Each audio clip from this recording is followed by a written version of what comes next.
mga tahanan.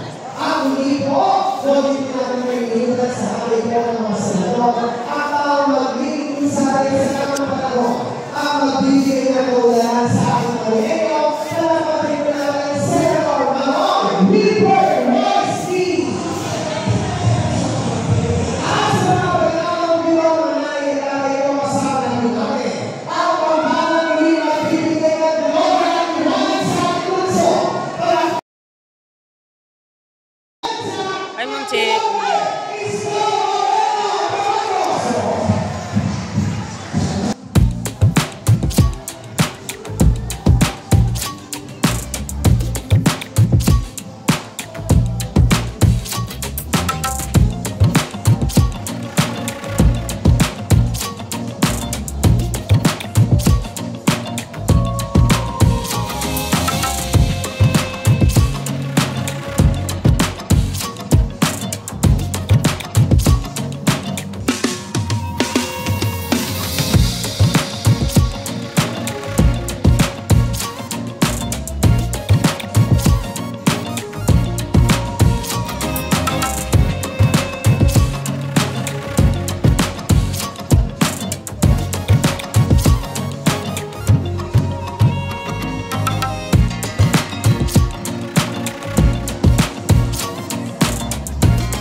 Mahal ko pong nanay at tatay, isang malaking karanganan po para sa akin ang ipakilala ang isang taong kahit kailan ay hindi tayo iniwan sa gitna natin sa laban ng pandemya. Ang taong tunay na nagbigay ng pagmamahal, malasakit at kalinga sa aking mga nanay at tatay. Ang batang galing sa hirap, nagsumikap, ang batang Maynila, Yorme Isko Moreno Tamagoso.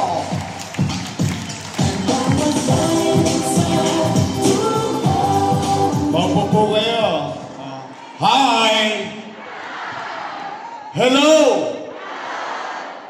Tingnan nga natin kung sino pinaka-maingay. Doon sa Kodli. 1, 2, 3, 4, 5. Hi! Hello! Pwede na. Todits. Sa Wakali. Hi! Hello!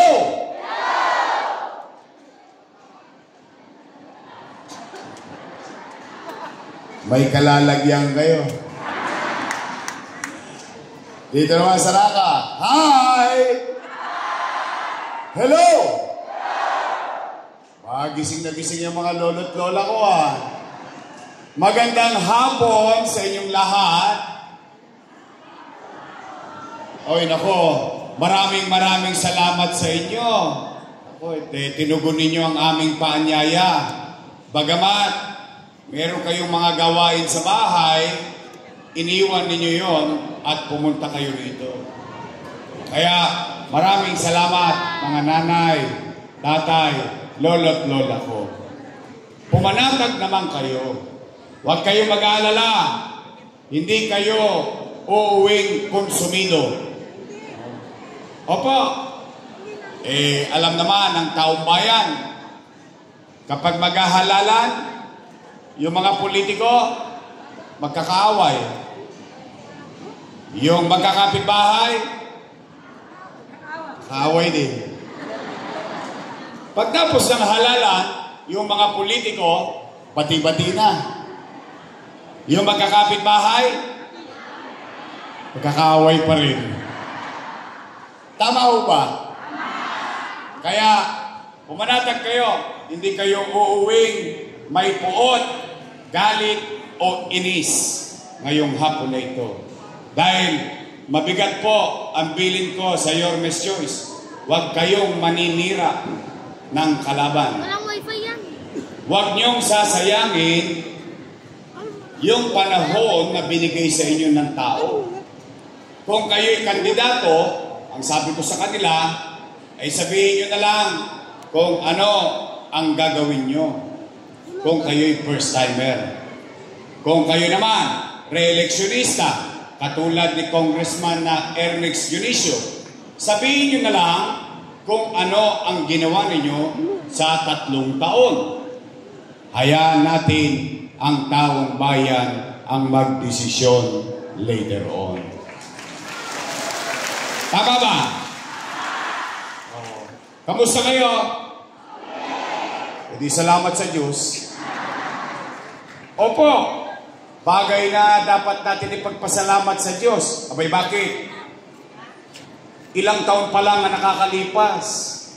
Lahat tayo natatakot, baka magutom. Lahat tayo natatakot, kasama kami. Baka tayo mamatay. Dahil baka may infection tayo ng COVID-19 noong panahon ng pandemya. Kaya, mga nanay at tatay ko, mga lolo't lola ko, ano't anuman ang hirap ng ating pinagdaanan at ano't anuman ang hirap at pagsubok na pinagdaraanan natin ngayon, salamat sa Diyos, buhay tayong lahat ngayong hapon na ito. Dahil habang buhay may nakatawid tayo, nakaraos tayo. O, mga nanay ko, mga tatay ko, steady lang kayo dyan. Hindi tayo mag-aasiman ngayong hapon na ito. Matanong ko lang kayo, tayo magre-real talk lamang. Nay, tay, mga lolo't lola ko, bakit ba kayo naghahanap ng ibang mayor kung meron namang mayor na nakaupo?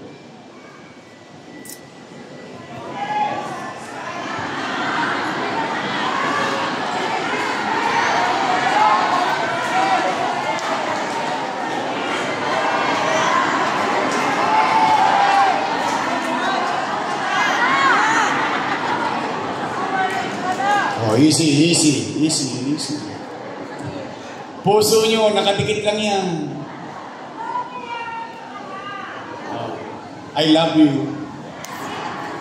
Oh, hindi. Kaya ko yan na itanong, sa kanilang tungkulin o hindi ako para humusga. Taong bayan ang maghusga dyan kalaunan.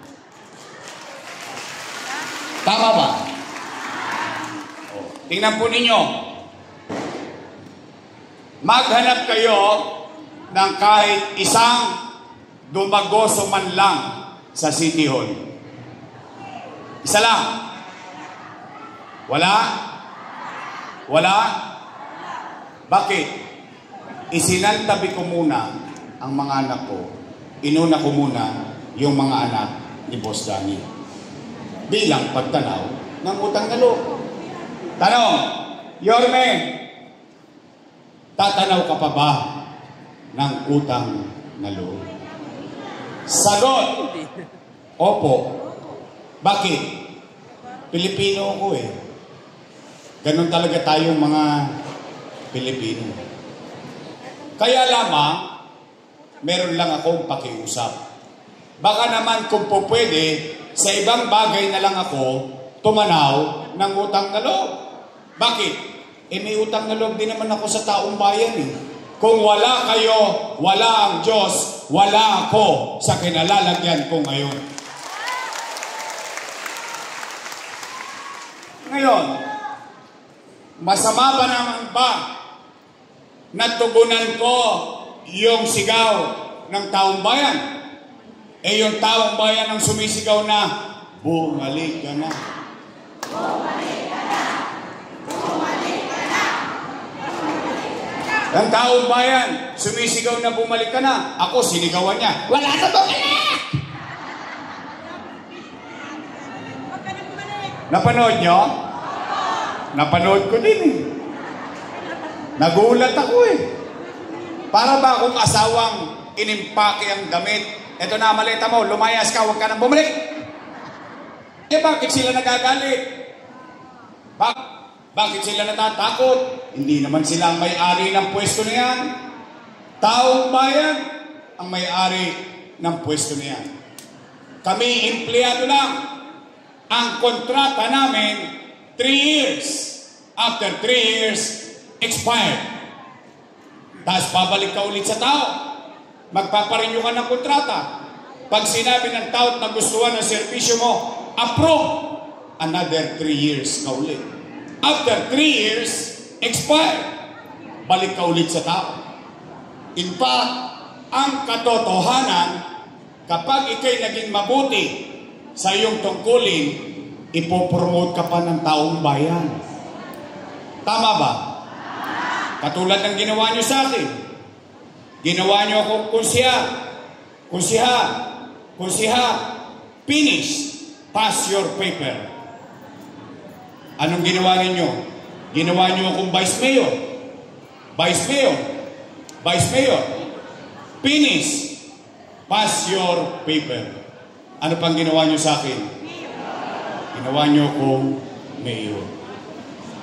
Ang katotohanan, ang isang leader, kapag siya'y naging magaling, naging mabisa, mainam, kahit hindi na siya makita ng taong bayan, iboboto pa ulit siya ng taong bayan.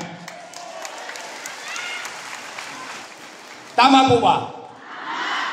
Ngayon nagagalit? Noong araw, puro sila papuri ng papuri. Ngayon, ako na ang pinakamasama sa paningin nila. Bakit natin pinangungunahan ang desisyon ng taong bayan? Tingnan po ninyo. Wawaglit lang ako na wala. Binago-bago na nila. Una, tingnan po ninyo kung ano binago nila. Patungkol sa senior citizen. Nay, real talk. Tay, mga lolo't lola ko, mga nanay at tatay ko, totoo ba na kapag first quarter, yung pensyon ng mga matatanda, wala ka sa araw ng payout, forfeited na yung buong first quarter mo? Totoo? Totoo? O mali yun. Bakit? Tingnan po ninyo. Alalahanin natin ha. Wala pa naman yata kayong Alzheimer's, ano? Wala pa? Wala pa? Yung iba kasi sa inyo dito, parang inabot pa si Mayor Lacson. O sige, Villegas ka lang. Nay, tay, for the first time, ang mga taga-Maynila bumoto ng batang mayor. First time. Dahil ang mga taga-Maynila, ang laging binobotong mayor ay yung konti na lang ang birthday. Ito naman. Pero sumugal kayo. Bumoto kayo ng batang mayor. Ano ang ginawa ng batang mayor na yun? Gumawa ng programa para kanino? Sa mayaman, sa middle class, sa mahirap, sa may sakit o wala, botante o hindi, lahat ng matatanda na senior citizen sa Maynila, pantay-pantay, may pensyon, buwan-buwan na 500 pesos. Tama mali? Anong sabi ko? Nay, tay, lolo't lola, pumanatag kayo. Pag hindi nyo nakuha yung first quarter, pagdating ng second quarter, doble ka. Tama mali? Sabi ko pa, pag hindi mo nakuha first quarter, second quarter, pagdating ng third quarter, triple ka. Tama? Ano pa sabi ko? Nay, tay, pag hindi mo nakuha yung January hanggang Nobyembre, pagdating ng Disyembre, maglulubi-lubi tayo. Lubi-lubi. Enero, Pebrero, Marso, Abril, Mayo, Hunyo, Hulyo, Agosto. Hey!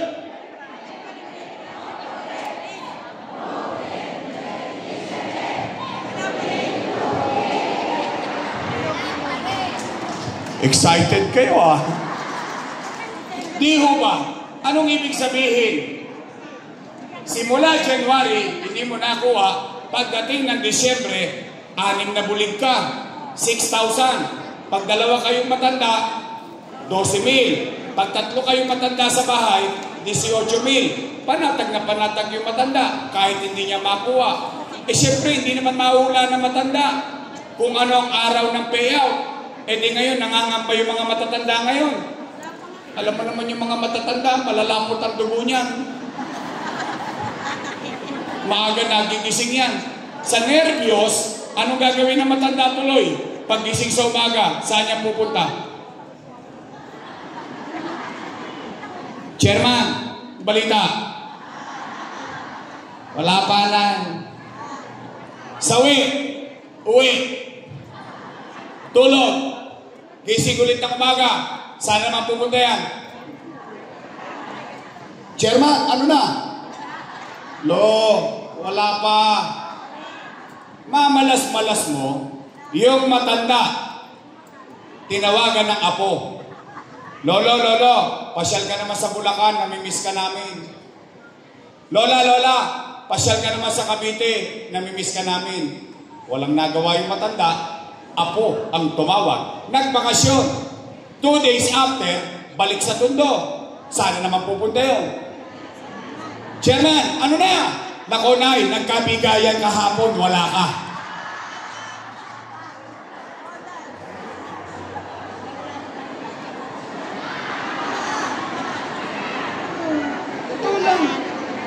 Bakit kailangan baguhin? 500 piso lang, pahirapan pa. Sa totoo lang ha, ito real talk ha, yung iba naman sa inyo dito may 500 eh.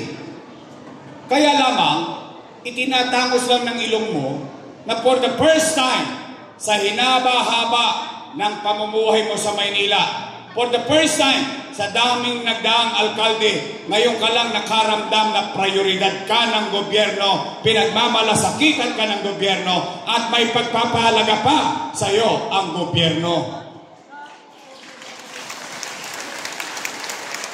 Ngayon, pahirapan pa. Maling anda lang.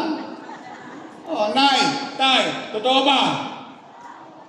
Na kapag hindi ka na butante, tanggal ka na sa pensyon. Ulitin natin ha. Anong sinabi ko? Mayaman, middle class, mahirap, may sakit o wala, butante o hindi, pantay-pantay may pensyon. Bakit ko inisip isama butante o hindi butante? Alam niyo kung bakit? Yung matanda patuloy na tatanda at tatanda, magkakasakit. Ngayon, yung matanda, nanay mo 80 anyos, 90 anyos, 100, buhay pa, humihinga pa, tao pa, dahil hindi na mapakinabangan sa boto, wala ng pensyon. Wow! Lupit mo, Teng. Tatanda din kayo. Una-una lang yan. Mauna na sila. Masakit yun eh. Sige, nanay nyo, asawa nyo, tao pa, umihinga pa, mamamayan pa ng lungsod. Dahil wala lang pakinabang sa boto, wala ng pensyon. Nay, tay, totoo ba? Tinanggal na rin yung gatas na insure. Wala na. Pinalitan daw ng stick O. Galit talaga sa inyo. Kaya kuha kayo binigyan ng insure para umaba buhay nyo eh. Ang binigay naman sa inyo, diabetes. Totoo ba? Wala na rin yung brown rice, saka black rice. Totoo ba? Yung cake, naging cupcake. Ngayon, nagtatanong sila, bakit ako babalik? Kayo na sumagot.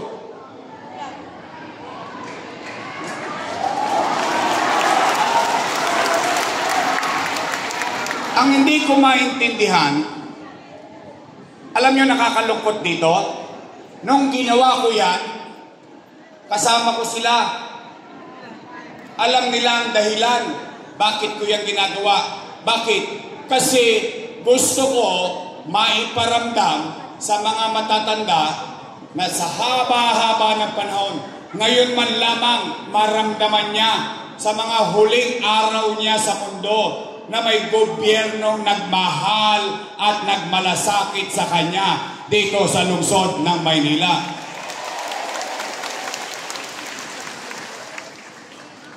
Oh, ngayon, bibida-bida sila. Sabi nila, walang pera, maraming utang, kaya walang gamot sa health center. Walang pera, kaya walang gamot sa ospital. O ngayon, may dala akong chismis. Gusto nyo marinig? Chismoso talaga kayo. Anong sabi nung nakaupo? Sabi, gagawin na raw 1,000. Nabalitaan nyo na? Hey! Sabi naman ng isang kandidato, gagawin na raw 2,000.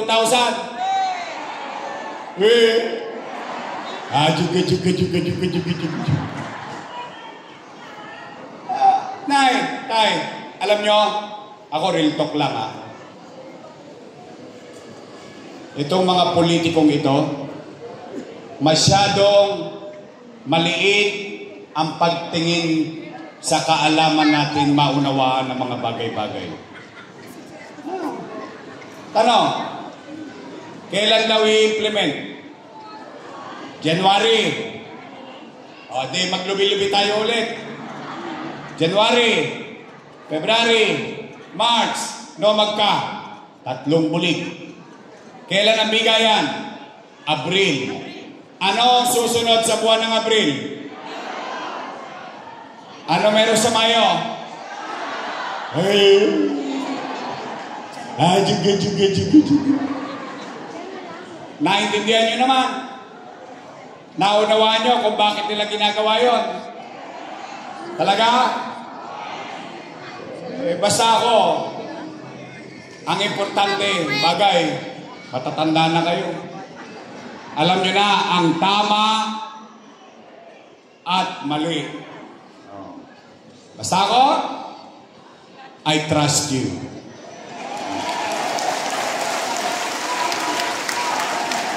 Gusto pala nilang gawing 1,000 eh. Sana ginawa nila. Pagkaupo pa lang nila, ginawa na nilang 1,000. Kaya may kanta ako dyan. Kala ni Chichi, siya lang marunong kumanta. May team song ako dyan. Malamang alam nyo to. Bakit ngayon ka lang dumating sa buhay ko? Tay. Kumain na ba kayo? Ha? Wala pa? Taas ang kamay na hindi ba kumakain? Hindi pa kayo kumakain? O sige, huwag kayo mag-alala. Lilipas din yan. Umuwi kayo ng busog ng pag-asa. Sa pag-asa man lang, mabusog kayo. Sabihin ninyo sa inyong mga mahal sa buhay, inyong kaanak, pamilya, may awa ang Diyos sa tulong ninyo. Nakabalik tayo. Ibabalik ko ang lahat ng nawala sa senior citizen. Pangalawa, Tay, totoo ba na kapag magpapacheck up ka sa health center, kailangan naka-online schedule ka pa? Wow! Sosyal!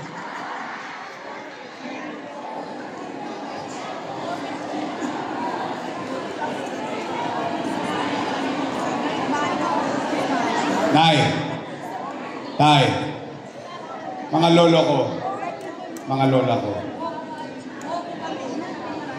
diyan yung mahalata ng leader, hindi niya nauunawaan ang katayuan ng kanyang nasasakupan.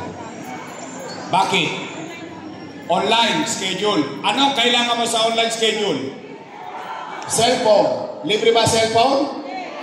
Toskas ka. Ano ba kailangan mo? Load. Libre ba load? Toskas ka. Pangatlo, pinakamalupit, hindi ka marunong mag-online. Oh, sample. Nay, anong pangalan nyo? Nanay Baby. Sample lang to ha. Hindi to mangyayari sa inyo. Ano lang, kwentuhan lang. Halimbawa, si Nanay Baby. Si Nanay Baby. Hinahapo isang araw.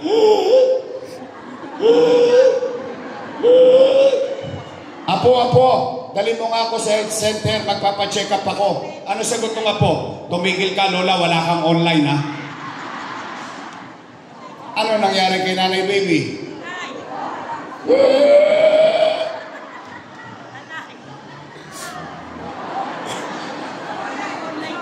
It doesn't make sense. Tay, ang health center, hindi ka para gamutin. Ang health center, the principle and purpose of health center is to address your immediate healthcare needs. Yung pangunahing pangangailangan mong pangkalusugan, doon mo kukunin sa health center. Example, gusto mo magpabakuna laban sa pneumonia, health center. Yung anak mo, buntis, magpapacheck up, kukuha ng iron, ng calcium. Saan yan? Health center. Yung apo mo, may tulok, may luga, may muta, bungi ang ipin. Saan mo gagamit niya? Sa health center. Bakit kailangan pang baguhin? Bakit kailangan pang pahirapan ng tao? Tay, may awa ang Diyos sa tulong ninyo. Nakabalik tayo. Ibabalik ko sa health center ang bakuna laban sa pneumonia. Ang bakuna para sa mga apo nyo. At ang metformin, losartan, mga gamot at vitamina at maayos na sistema na madaling ma-access ang taong bayan na health center sa ating lungsod.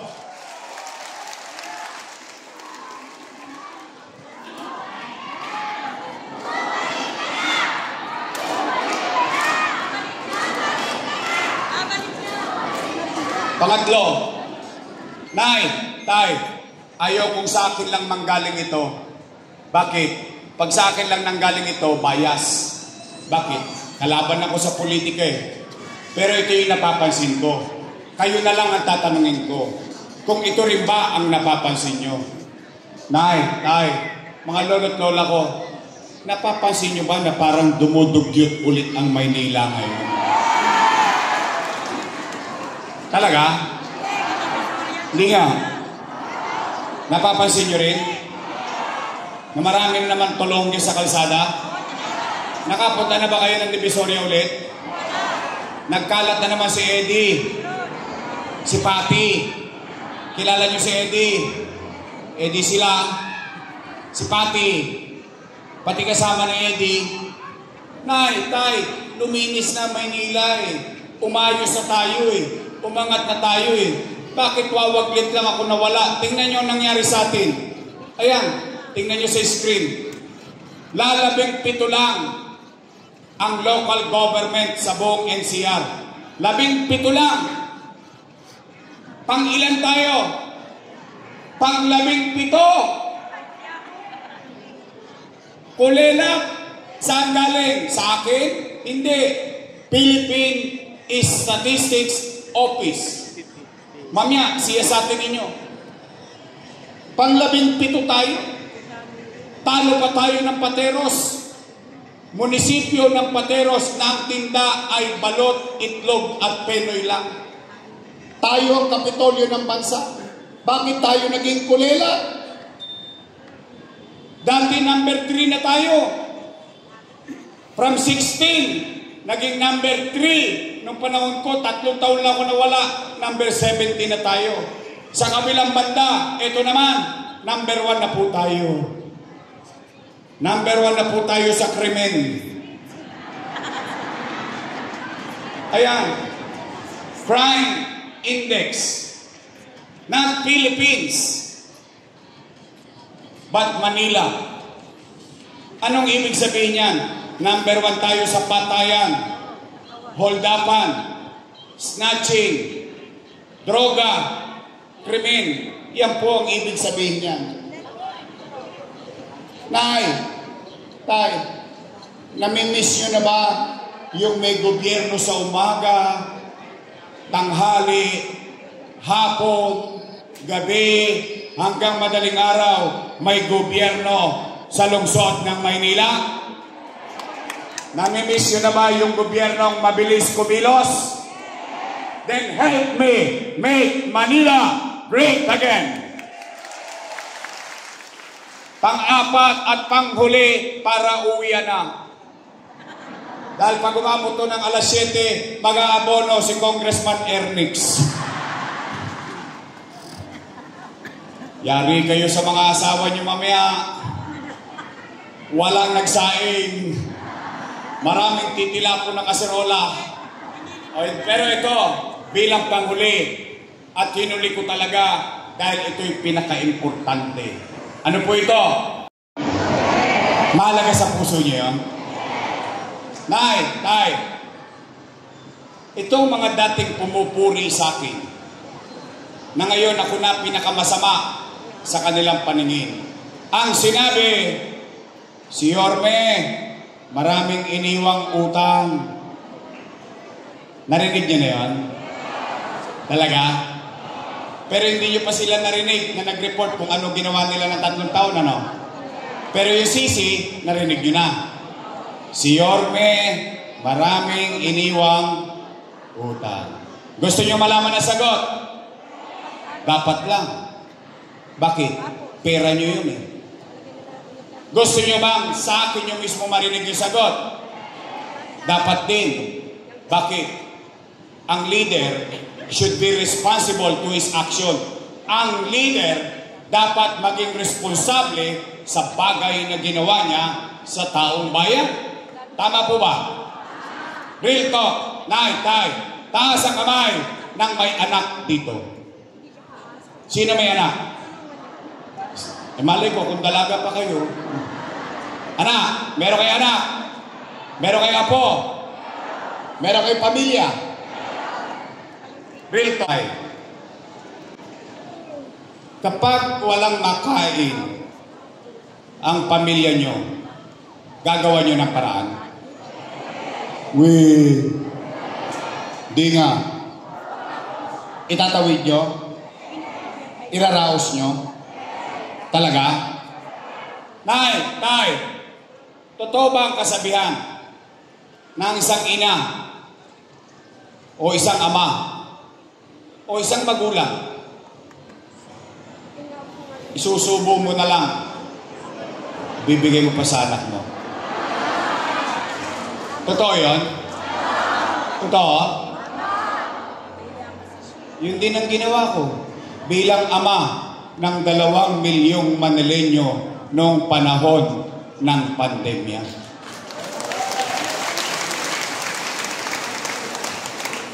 Nay, tay, when you elected me in 2019 as mayor, I took the responsibility.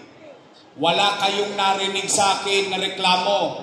Hindi ko tinuro ang daliri ko sa nakaraang administrasyon na walang iniwan sa aking pera. Anong ginawa ko? Kinargo ko na lahat yung responsibilidad. Bakit? Hiningi ko sa inyo maging mayor eh. Hindi nyo naman binigay sa akin yung nakusa eh. Hiningi ko muna, binigay nyo sa akin. Di lahat ng problema nun, kargo ko na. Tama, mali? Nay, tay, wala kayo narinig reklamo. Anong ginawa ko? Nilinis ko Maynila. Inaayos ko Maynila. Hinuhuli ko lahat ng mga tulongges. Natutulog kayo ng mahimbing kahit madaling araw, may gobyerno sa Maynila. Inaayos ko negosyo para makapagtrabaho ang tao. Pati matanda, nagkaroon ng oportunidad magkatrabaho sa Jollibee, McDonald's, and so on and so forth. Umaayos na tayo. Nag-issue ko ng tax amnesty. Wala ng pera. Nag-amnestiya pa. Umaangat na tayo. Kinokopya na tayo ng buong bansa. Biglang boom! Pandemya. Mahuhulaan ko ba na magkakapandemya? Ano ang epekto ng pandemya? Wasak ang ekonomiya. walang ekonomiya, walang hanap buhay. Walang hanap buhay, walang trabaho. Walang trabaho, walang pitsa. Walang pitsa, walang chicha. Tama, mali? Anong ginawa ko? 3 months. 3 buwan. Hindi ako umuwi ng bahay. Kahit 1 oras, tama ka, Nay. Kahit 1 oras, 1 umaga o 1 gabi, hindi ko inuwian ang pamilya ko. Sa sitio ako natutulog, nag-iisip ako anong paraan ang pwedeng gawin, paano itawid ang takot at gutom ng tao. Ano sabi ko noon? Sa Facebook, sa Capital Report, ano sabi ko? Ito eksaktong sinabi ko. Nay, Tay, mga lolo't lola ko, mga batang Maynila, pumanatag kayo. Huwag kayong matakot. Pag ako, wala nang may bebenta, wala na akong mautangan, nakita nyo itong relo na ito, ipatatas ako to kay tambunting makaraos lang tayo. Ano naging epekto? Kayo na mga nangabuhay dito, saksing buhay sa Maynila noong panahon ng pandemya, walang nagutom sa lungsod ng Maynila.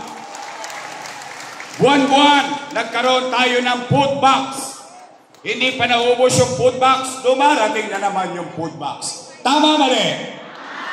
700,000 families kumakain panatag. Ano pa? Nakabili tayo. Remdesivir, tocilizumab, molnupiravir, mamahaling gamot. Mabuhay lang yung isang pasyente ng COVID-19. Nay, Tay, siyasatin ninyo 1,600 LGU sa buong Pilipinas. Maynila lang ang nakabili ng sarili niyang bakuna laban sa COVID-19. 500,000 vaccines. India, nagkakaubusan ng oxygen. Pilipinas, nagkakaubusan ng oxygen. Maynila, bude-budegang tangke ng oxygen meron sa lungsod natin. Pilipinas, Metro Manila, nagkakaubusan ng ospital. Maynila, maniniwala ba kayo na nakagawa tayo 2 buwan lang ng ospital? 52 days nagawa ang COVID-19 field hospital sa Luneta, worth 300 million pesos. Nay, Tay, habang kinakaharap ko yung pang-araw-araw na problema ng taong bayan sa kanan, yung pangarap ko para sa anak nyo, yung pangarap ko para sa apo ninyo, yung pangarap kong ipinangako ko noong 2019, hindi ako nagpaawat. Paano? Tinayo, Condominium 1, Condominium 2, Binondominium 1, Base Community, San Lazaro Residence, San Sebastian Residence, Pedro Hill Residence, itinayo, Baseco Hospital. Pinakabago, pinakamodernong, bagong ospital ng Maynila, 10-story, fully air-conditioned public hospital na may MRI at CT scan machine. Itinayo, Rosario Almario Elementary School, Magsaysay High School, Manila Science High School, Albert Elementary School. Tanong, Nay, saan ko kinuha yung pera na yun? Umipot ako ng ginto? Hindi. Ginawan ko na parang. Wala akong tinurong daliri. Wala akong sinisi. Why? Nagpaboto ko ng mayor eh. Hiningi ko sa inyo maging mayor. Di responsibilidad ko yun. Anong ginawa ko? Nangutang. Saan ako nangutang? Dapat ninyong malaman. Sa gobyerno. Ha? Ang Ang labo mo naman kausap, Yorme. Amerika ng utang, Pilipinas ng utang, ibang bansa ng utang. Ikaw ng utang din sa Pilipinas? Opo. Nay, sino may-ari ng land bank? Gobyerno. Sino may-ari ng DBP? Gobyerno. Madalit salita. Nay, tay, hanggang sa Kodli, para mas madali nating maintindihan, imumwestra ko. Itong ulo ko, hanggang paa, yan ang buong gobyerno. Dalawa ang bulsa. Isa sa wakali, isa sa nangka. Sa kaliwa, anong laman? National Government Financial Institution. Sa loob, Land Bank of the Philippines, Development Bank of the Philippines. Paldo, siksik-liglig, umaapaw pa. Sa kanan, City of Manila. Walang pera. Anong ginawa ng ama ng lungsod ng Maynila? Dumukot sa kaliwa, nilipat sa kanan para makaraos ang batang Maynila. Yun daw ay mali. Mali daw yun. Mali daw yun.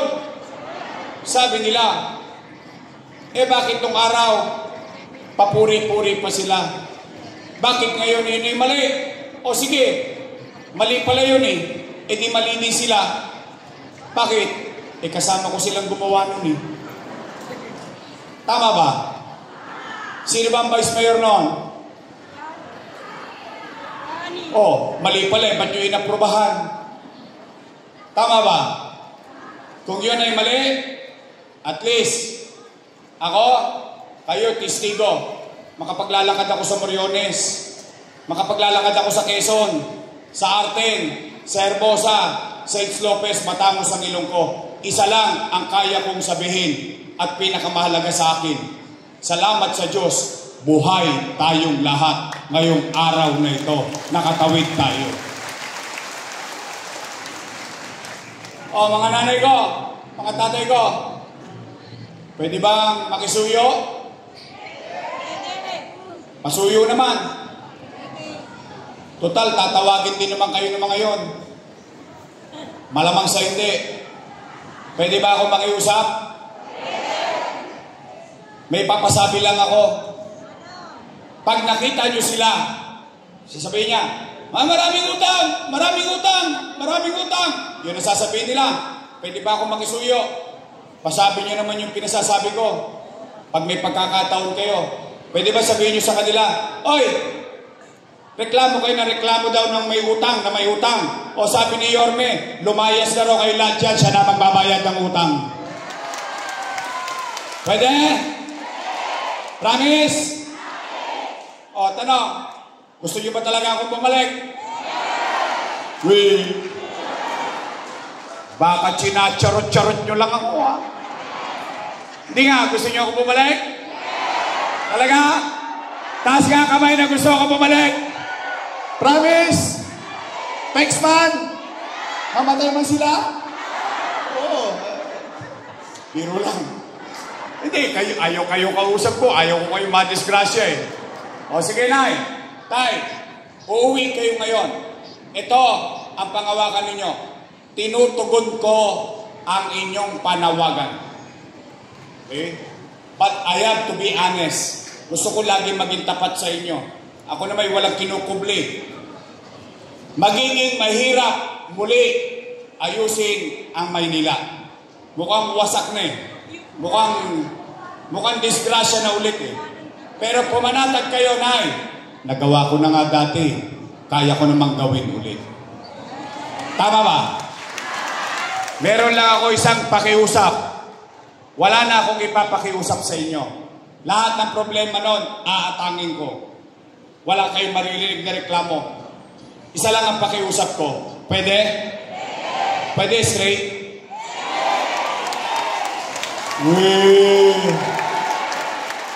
Talaga? Uy! Magsiayos kayo na sagot. Mga taga-Tondo, sisingilin ko kayo. Pagtapos ng eleksyon, bibili ako ng dividendaso. Bubuksan ko yan, titignan ko kung nagprueba ba kayo. Tay, lola, pag kayo'y nagtotoo, pagdating ng araw, o pagtapos ng eleksyon, ako naman ang singilin ninyo. Pwede? Junior Libay, Bobby Hernani, Jesus Taga Bombardo. At ito, paborito natin ang tatay nito. Ako o real talk. Yung itsura nito, pampahinga na. Hindi real talk lang. Saan ka naman nakakita? Dispalinghado na. Gusto pa maglingkod. Diba? Doon mo makikita yung yung damdamin na kahit nga physically challenge siya, tinutuloy pa rin niya ang paglilingkod sa ating bayan. Eric Ian Nieva. Isa na lang ang matigas sa kanya, yung tungkod. At siyempre, ang doktora ng Tondo, ang doktora nating lahat, Doktora Irma Alfonso. Ayos na, 5 na. Meron pa! Ha?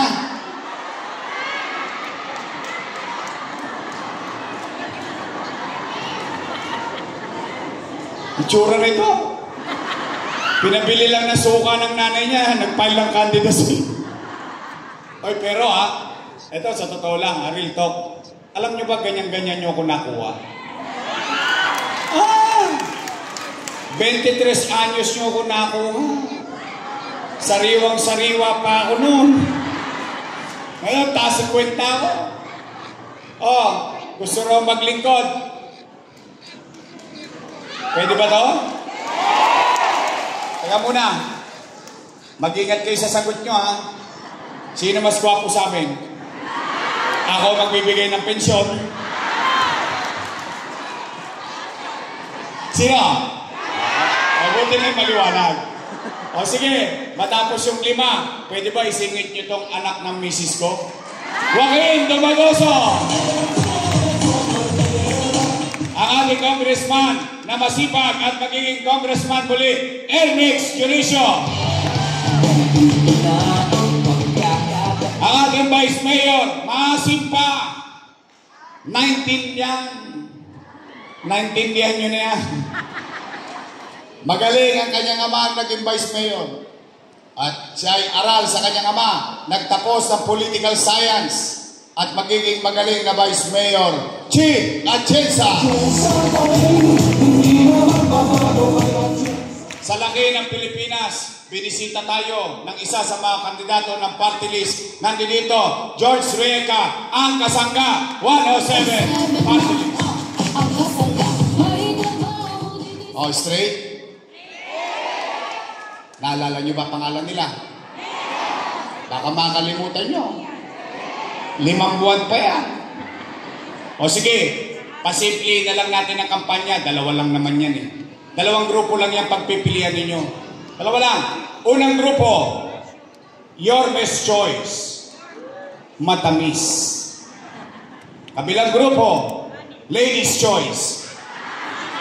Kayo po may sabi nun, hindi ako.